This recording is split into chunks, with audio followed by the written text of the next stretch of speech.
Welcome to Ranger Reviews, a web series where we look at episodes of the TV show Power Rangers and then discuss them. Today we're exploring the 70th episode of Mighty Morphin Power Rangers, as well as the 10th episode of Season 2 titled Welcome to Venus Island. We begin this episode at the beach where Trini, Kimberly, and Tommy are babysitting Trini's neighbor kid thing named Hallie, who talks to them about how she wants a hot dude to come rescue her from a castle someday. Then Richie walks by and gets Trini's attention. Oh, and Bulk and Skull are there dressed as makeshift putties before getting kicked by a child whose sandcastle they accidentally ruin. Zedd sees Bulk and Skull mocking his putties, and he sends down Goldar with a bottle of secret instructions. And he says the amazing line of, "To the beach, putties!" They appear and kidnap Hallie, but Goldar drops the bottle, which Tommy opens. Fire comes out and burns a message into the sand. Zedd welcomes Goldar back, and Zedd asks, "Where did the bottle go?"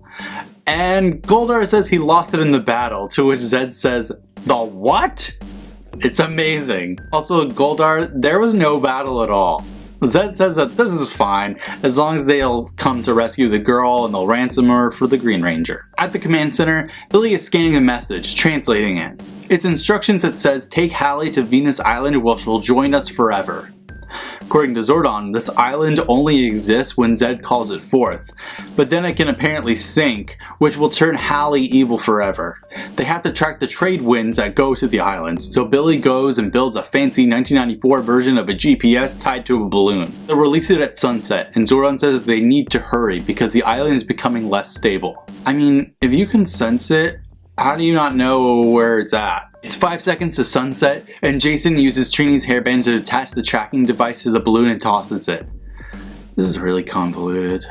They're tracking the balloon and it's apparently 6,000 feet over the Atlantic Ocean. What the hell kind of helium did Billy put in that thing? Tommy insists on joining, but if Zedd pulls anything, he'll teleport back to the command center. Now the tracking device has landed at precisely 32 latitude and 66 longitude, which is literally the middle of Afghanistan, which, according to Billy, is an island. The sensors have found Hallie, who is encased in a laser prison asleep, and if the red fog gets her, she'll turn evil, I guess.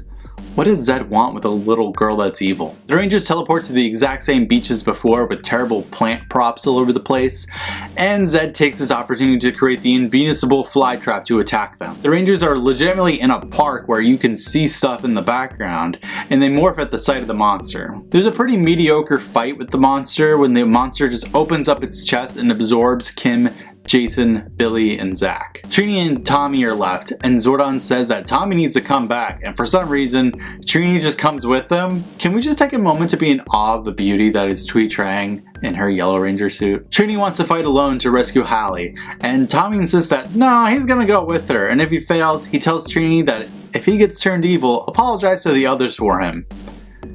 That got dark. It's all for nothing though, because Alpha just found out that the monster hates heat, so they need to get the others to create heat inside of the monster. We're back on Venus Island, I guess, and we see them inside the monster doing meditative poses while Jason's head bobs around with absolutely no dialogue. Now Trini and Tommy punch the monster and it somehow glows before the other 4 Rangers are released. Anyone else notice that only Kim and Billy are talking with Trini and Tommy in this episode? They form the Power Blaster, blowing the monster up to nothingness before Zedd gets pissed off and yells at Goldar as well as Babu and Squat for no reason. Zedd decides, screw this, and he starts to make the island sink so that he can keep the girl. Remember guys? That girl that got kidnapped? The Rangers run through crappy plant props to the same cave we've seen 1,000 times. They find Hallie, and Tommy says, "We've got to save her." Then Zach's helmet moves to say nothing at all, but then Trini just starts firing at her and it releases her. He gets Hallie and Billy and Trini go Tommy! Way to blow it, idiots! At the youth center, Bulk and Skull are interrogating Hallie, and she somehow knows that the Green Ranger had long brown hair and hazel eyes, and the Red Ranger had big shoulders and brown hair. Bulk and Skull are having this drawn by a stereotypical French artist named Pierre, who has drawn knights and a princess. Then Bulk tells them that he'll never draw in this town again.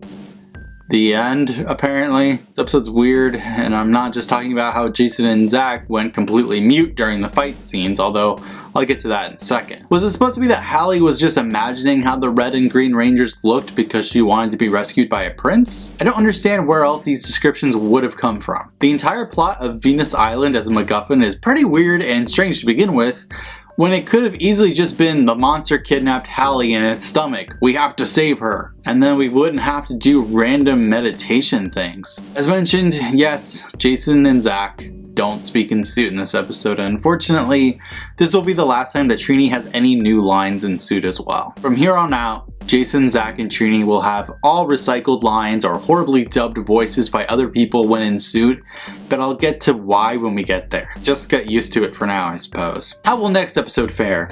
Until then, may the power protect you.